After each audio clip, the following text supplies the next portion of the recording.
welcome everyone to episode 93 of Today in the Scene. I'm Joe with Indie Arcade Wave, and I just want to say thank you for checking us out. If you like what we're doing here at Indie Arcade Wave, don't forget to like, share, and subscribe. It helps us a ton. We'll bring more people into the wave, and we'll just keep riding it. So this week we're going to dive into an arcade in Miami. I've already been talking to Rick for like 10 minutes now. He's just like blowing my mind with all the stuff that he has in his arcade. So he runs Arcade Odyssey down in Miami, Florida. And I guess without further ado, let's just introduce Rick. How you doing, Rick? Pretty good. How you doing? I'm fantastic, and I'm super excited to talk to you. Came highly recommended from Neil, who I spoke to a couple weeks ago. He just said you had some crazy stuff down there, and he loves stopping down there to see what you got. So let's start looking. I guess just introduce yourself, Rick. Let us know a little bit about who you are and what you do. Well, my name is Rick Medina, and I'm the owner of Arcade Odyssey. I own it with my wife, Stacy, and we have owned it for 10 years now. And this is our 10th year. Actually, in December, it'll be our 10th year, December 27th. And we've been around for a pretty long time. We're over 5,000 square feet. We have about over 170 plus machines in the arcade. And I have about another 150 or so machines outside the arcade. And I have close to about 987 motherboards and cartridges and all sorts of other crap for arcades. I've been collecting for over 35 years. So, pretty long time. Yeah, I mean, you're set. You got all that stuff. There's a bunch of stuff behind you in the arcade. This is not the arcade. Right. Just this is the if we were in the arcade, you wouldn't hear me right now. You have almost 200 machines blaring at you. You're not going to hear shit. Well, you kind of mentioned how it all started. Take us through like the early stages of getting the arcade going. Like, did you already have a collection that you opened an arcade with, or did you start collecting to start the arcade?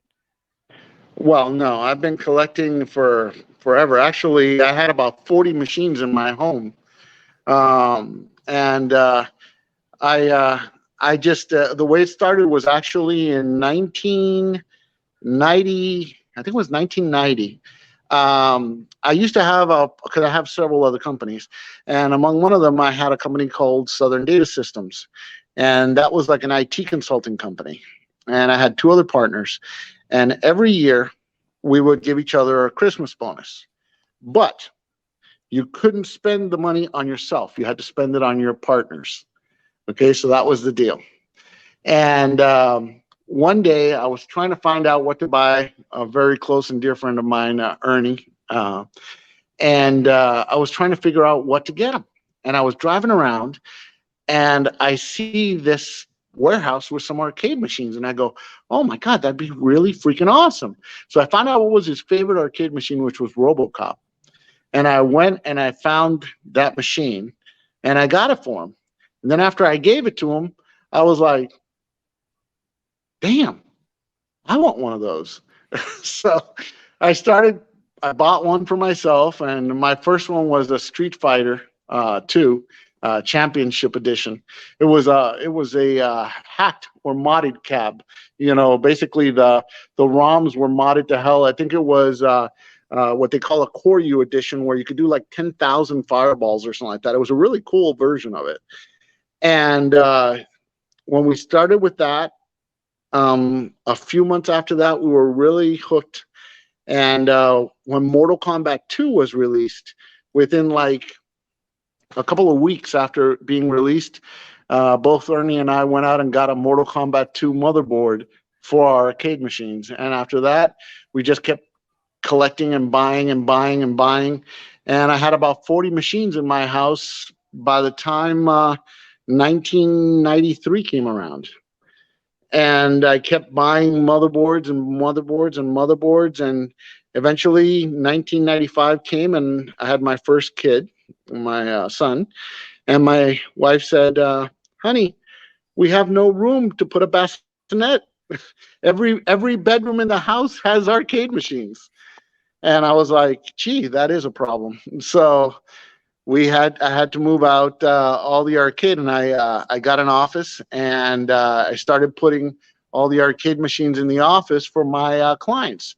So my clients would come over to talk to me or to order machines or whatever. They would play arcade games, and it just kept going and going and going until finally in 2011, Arcade Odyssey. I had somebody else come to me saying, "Oh, we really should open up an arcade." And at first, I thought that's not a great idea because there was no arcades anywhere. They were disappearing. They were completely gone from the South Florida region. Unless you count Dave and Buster's or whatever, but that's not really an arcade. It's more what they call a family entertainment center, and mostly what we call a kiddie casino. And after that, we started it, and 4 months in, he was my partner. He got out of it because it was a lot of work, and not only was it a lot of work, but it was a lot of investment too, because every month we had to keep putting in whenever there was losses. So we kept it going, and eventually, retro stuff came back, and we kept growing, and we've expanded several times.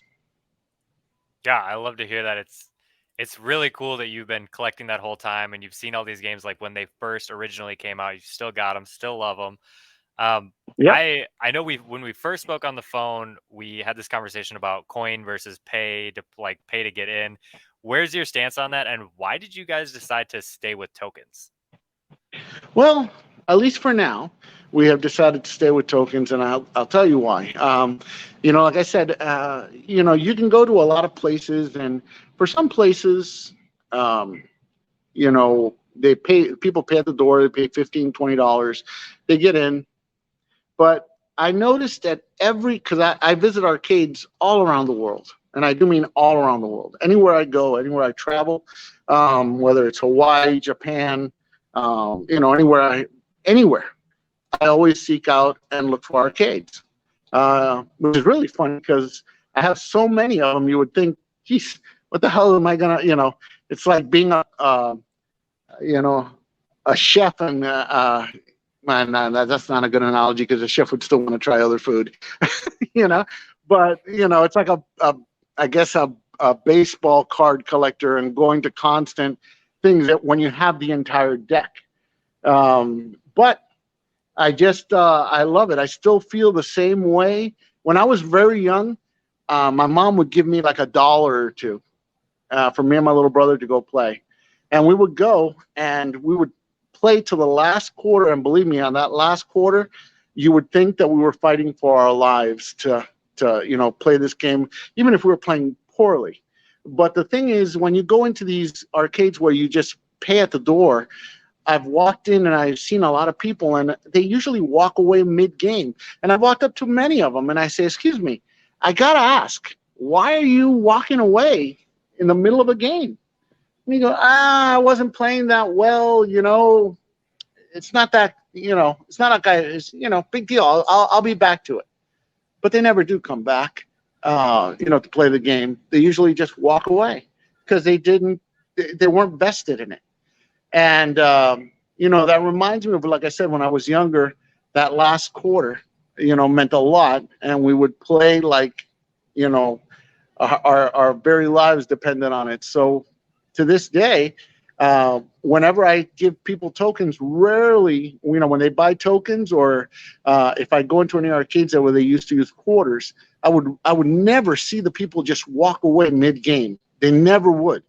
Because if you don't pay for it or you're not vested into the game, then, what do you got to lose? You're not really losing anything. You just walk away in mid-game.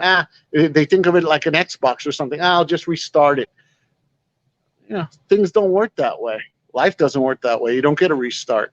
So I wanted to give that same experience to people. So when they come, believe me, when they're playing with that token, you could see, even if they're playing crappy, they'll keep playing it all the way to the end. They do not walk away. Yeah, I think that's a really good point. I mean, you're invested at that point. You had that quarter, that token, and you put it in the machine saying, "I'm playing until I die," and that's that. That's right. Actually, they don't even say that. They don't even think that. It just, right. They They're just just it's playing. just the way it happens. You know, Right. it's if you pay for something, you're going to want to get the most out of it. But if you walk into something where you're not paying, or you've paid and you're just walking around, the second that they walk through that door, it almost looks like they're just looking around. Most of the time, I would walk into some of these arcades and I just see people walking around. They weren't even playing, you know, and that doesn't happen here. In fact, I've seen people say, "Oh, we got tokens left. Good. So when we come back," and believe me, they'll come back. You know. So I guess the next thing that I want to know is I kind of Hello. browsed through the games that you guys have on the floor, and you have a lot of games. So what games do you have on the floor, and what games do you have back in the warehouse there? You you want me Can you to hear me? go through all 1,200? No, not all 1,200. Just go through like some of the ones that stand out to Yeah, you, you some of want the me to go unique through all ones. 1,200? If you want, you know what? We got time. Well, geez. We've got Irritating Maze, which is a great and wonderful game, AKB 48, Robotron 2084. Actually, that's in a Williams multi-cab. We've got Hubert. We've got Double Dragon. We've got about 20 something pinball machines, including Hyperball, which is a wonderful machine. Not really a pinball, but a great machine nonetheless. We've got stuff like Panic Park. We have Police 911, Crisis Zone, Time Crisis 2, 3, 4.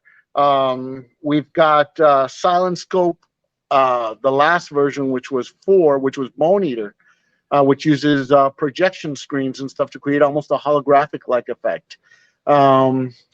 God, we've got Pong U235, H2 Overdrive, Cruising Exotica, Guitar Hero. We've got tons of Japanese fighters, including Mortal Kombat 4. What other ones? We got Mortal Kombat 2. We had Killer Instinct 1 and 2. In fact, Killer Instinct is back here in the corner.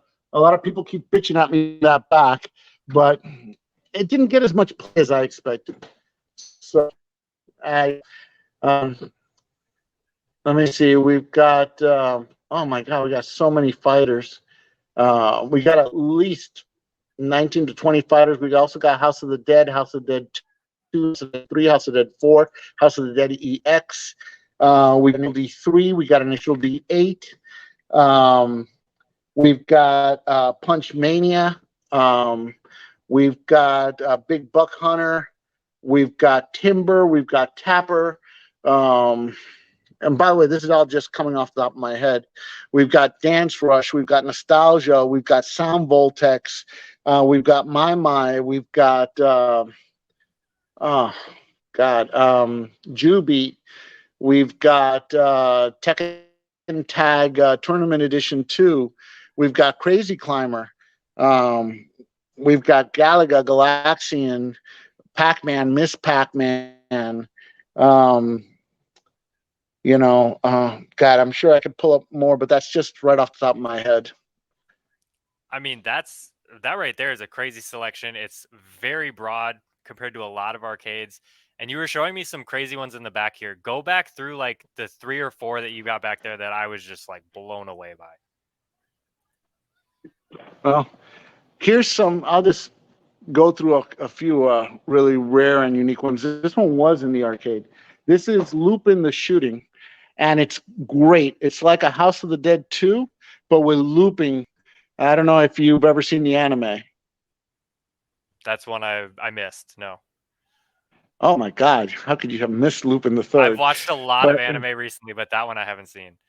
oh, you call yourself an anime lover? How could you? Yeah. you know, this is a wonderful game. This is basically like House of the Dead, but with Lupin the Third, and it is called. The game was called Lupin the Shooting. Wonderful game. It was in the arcade. We just took it out not too long ago. This one is Sub Rock 3D. It was the world's first 3D video game. You will get inside, and it will use spinning discs to create two, dissimilar images of the screen, one for each eye, and the screen actually had two images, so it would create a very good 3D effect. This one was a great game. I remember it when I was a kid, and I just finished restoring that. Over here's Super Sprint, 3-player Atari Super Sprint. Wonderful game. Over here's Super Pack. Over here's a game that a lot of people didn't play, and I really, really like it. It's called War, the Final Assault. And you can link up to 4 of these cabinets. And I don't know if you remember a game like Doom or Quake or stuff like that. Mm-hmm. Yep. Well, this allows you to play a 4-player death match with 4 of these cabinets all linked together. So you can basically have like a Doom shootout or Quake shootout against each other. I'm working on that. I should have that up and running soon. Ultimate Arctic Thunder, that was in the arcade till just a few months ago, and we just took it out. Aero Fighters, an original Sega Pod Racer, the giant one. And when I first got this cabinet, they had stolen the handlebars. So I had them recreated out of aluminum. Can you see that? Yeah. It's actually better than the original. Over here you got Revolution X, Star Wars Trilogy, Silent Scope EX. Kroll is back there. I don't know if you even remember what that is. That was an oldie. Over here, Starblade. Starblade, very, very unique game. They used to have in Disney Quest and a bunch of other places, including in Walt Disney, they used to have a thing called the Galaxian Theater, where you would have up to 6 players all playing across 2 giant screens using 3 projectors. And actually, it was it was 2 projectors across 2 giant screens, and it was amazing. Well, the problem is it was such a big system that a lot of arcades couldn't do it. So, they turned around and Namco came out with the single player version of the same game. And this was the predecessor of Star Fox. Okay, the graphics and stuff that you see in Star Fox were very similar to this. This was, of course, a precursor to it. And the cool thing about this game, let me see if I can show it to you. By the way, this was 1991. You can't really. Let me turn on the. Let me see if I can turn on the game for you. Hold on. Okay, so you're actually right where my face is. So this is what you would see. Okay. Now you would put your feet here because the whole seat vibrates. And then when you press start. Prepare for Operation Starblade. Calling Starfighter Geosword. Calling Geosword. Command Geosword. The enemy task force, mechanized planet Red Eye, just reached the Federation of Planets. It's approaching our mother planet. Our strategy is to neutralize Red Eye and defeat the menace to our mother planet. Aim at the power source generator of Red Eye. Energy converges on the Power Stone, which is inside the metropolis. Good luck, Geosword. So this is your movement. This is your joystick.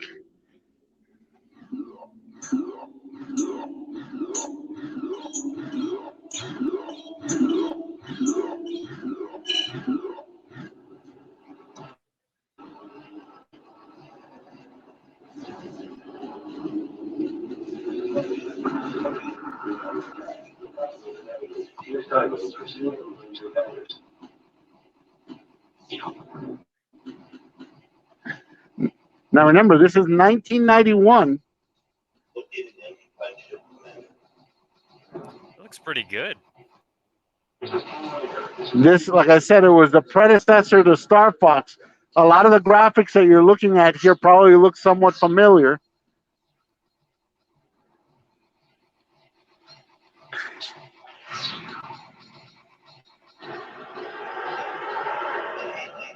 Work towards Red Eye. Set at W726. And then if you get hit, the seat vibrates. And this also, as you shoot things, you see how as you kill Blinks. people, the light lights up red.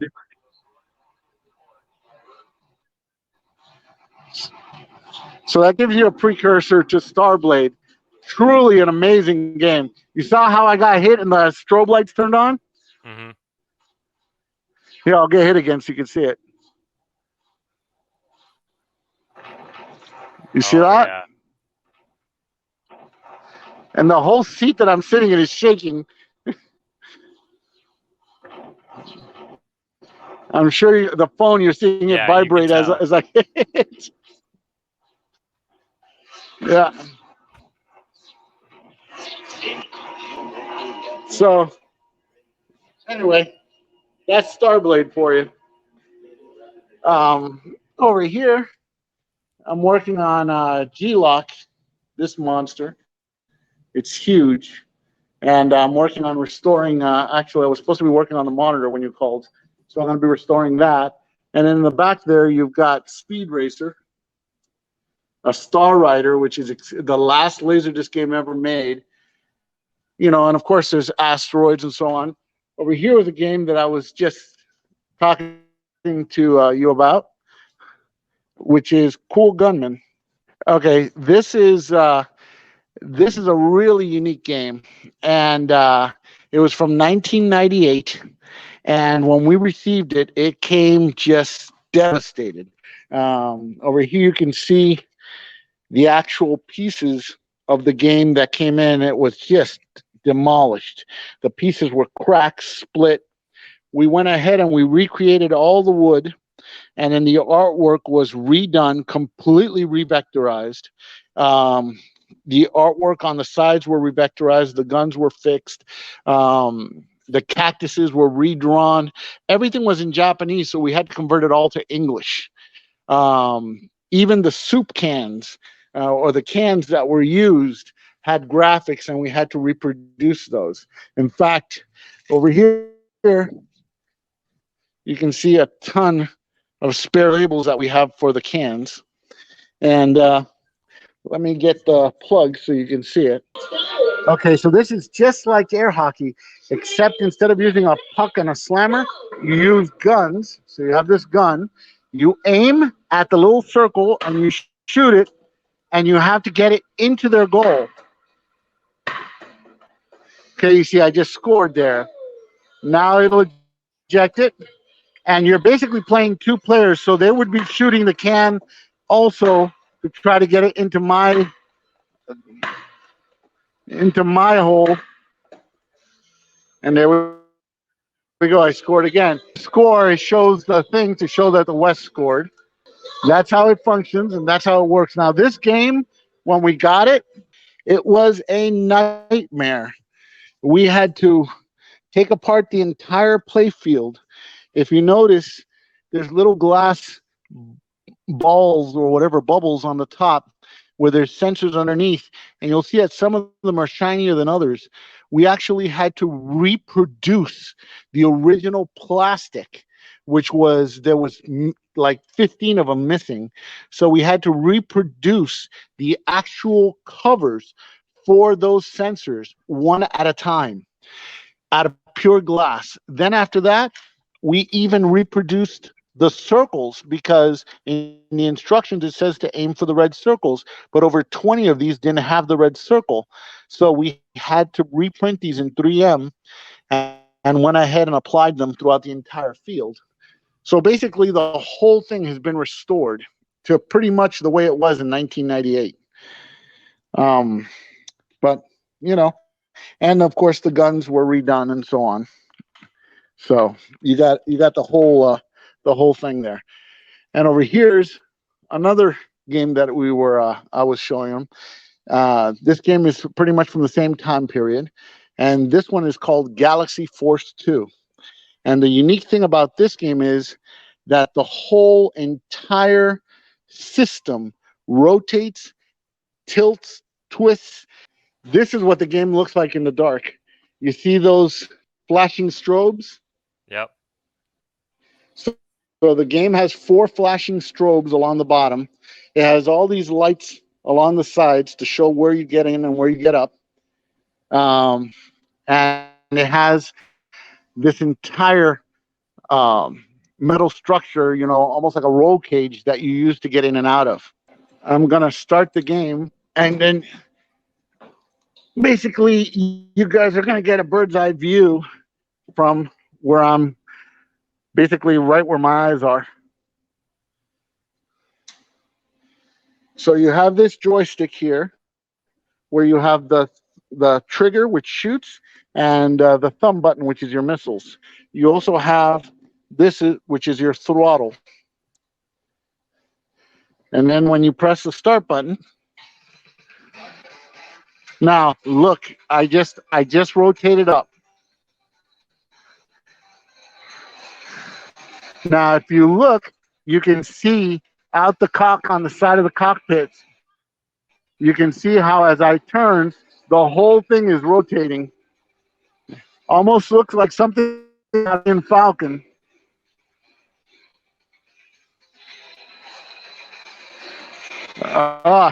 I wasn't paying attention. I'm just hitting these rocks.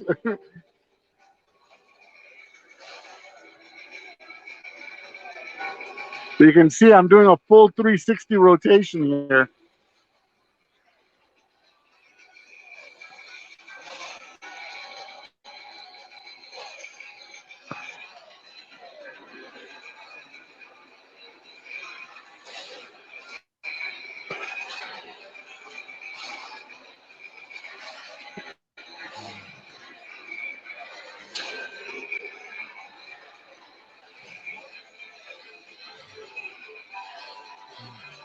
And then you'll see how, as I'm about to go in there, you're going to see that I should start rotating back to the other side.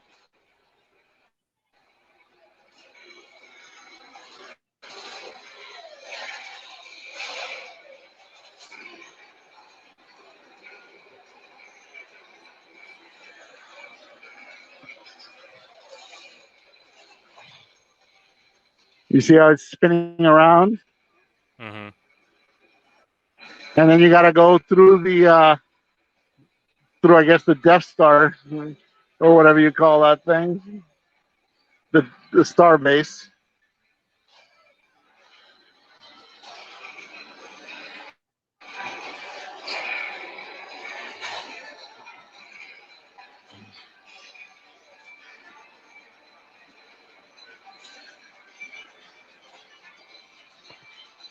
Now you grab this, you can get out.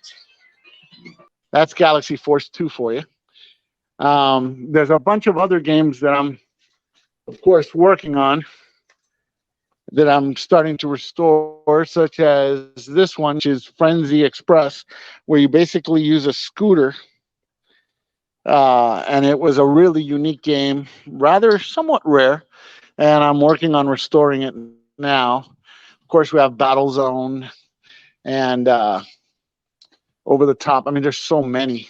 There's, of course, I'm not even counting the second story, which you can see there. All the driving games you have up there. Oh, yeah, yeah. We've got a bunch more Initial D's, Rush the Rock, Hydro Thunders, Ninja Assault, more shooting games, just tons of stuff. Well, there's a friction back there. But, that's a little tour of one of our warehouses. We got a couple of these. Well, if that's just one of them, that's nuts, because there's some crazy games in there, some stuff that I would love to try and love to play. Actually, this isn't. The other one has actually the world's first arcade machine in it. Computer Space, my other warehouse, and the world's second arcade machine, which is Pong.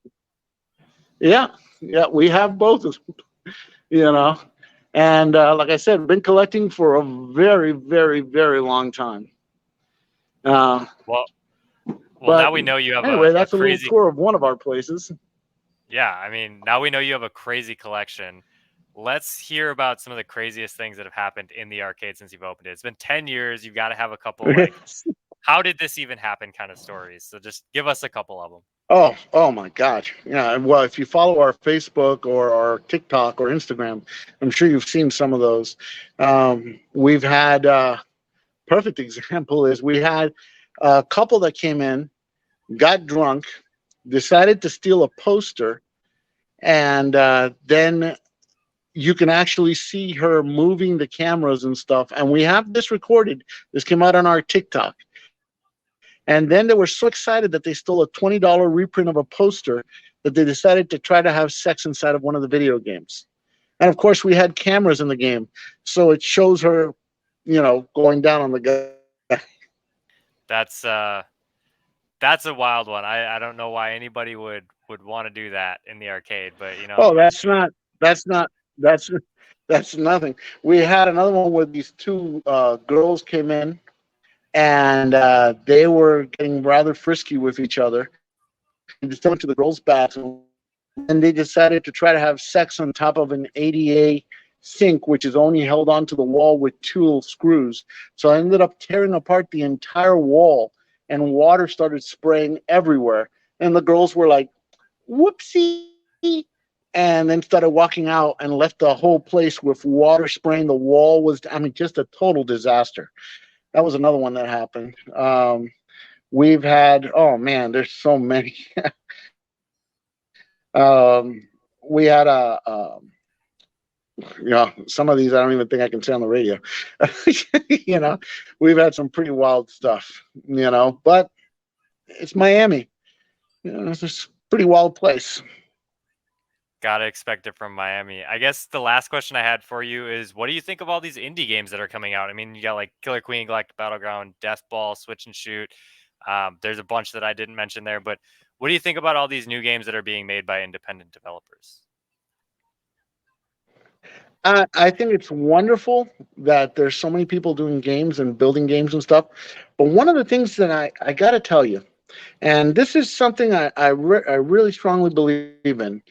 Um, I see a lot of games coming out nowadays, and believe me, I'm also the head curator of the National Video Game History Museum. We have over 589 console systems, probably, I don't know how many thousands of games for consoles and stuff like that. And we've been collecting on that since early 1990s, I think, also. And, one of the biggest problems, because I have seen so many games, so many games. But one of the biggest problems that I notice is a lot of people are coming out today and they'll say, "Hey, I built this great retro game," and I go, "Great, let me see it."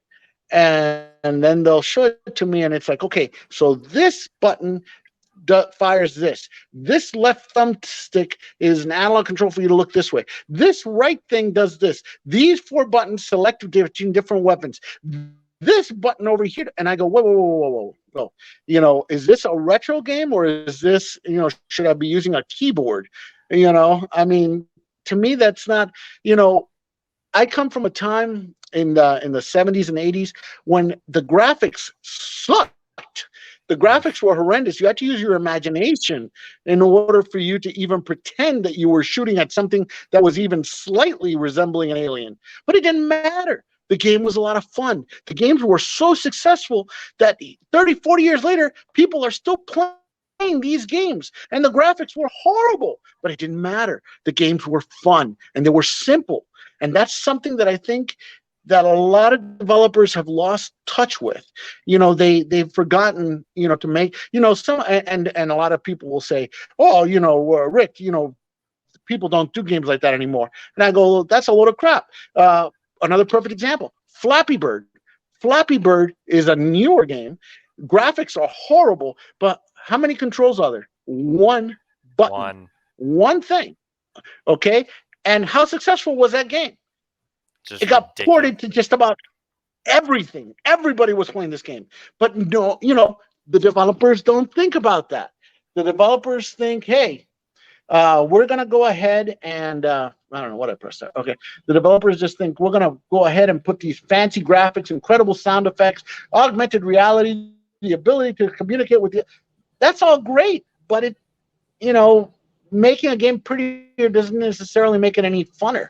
Okay. You want a game that is going to be simple to play, yet hard to master. The way I see it is, if you walk up to a game and you can't pick it up in the first 30 seconds, then it's to me, it's not something that I'm even going to want to play too much. I want to play something that I walk up to the game, immediately learn it, catch it, don't have to read through a 42-page manual describing how to, go this way, do that, how to select from the four. Oh, and let's not forget the $72,000 you got to spend on DLC content so you can make every little costume and download every possible thing, including the left ass cheek freckle version of this person. Give me a break. No. When we used to get games, you would get the game and you had the entire game. There was nothing more to it. You would master the game and that was it. And those would create the greatest memories. Nowadays, you don't even own the game. You just basically download a thing, and then you have to spend 10 times the cost of the game to download the different versions of the content so that you can play the game.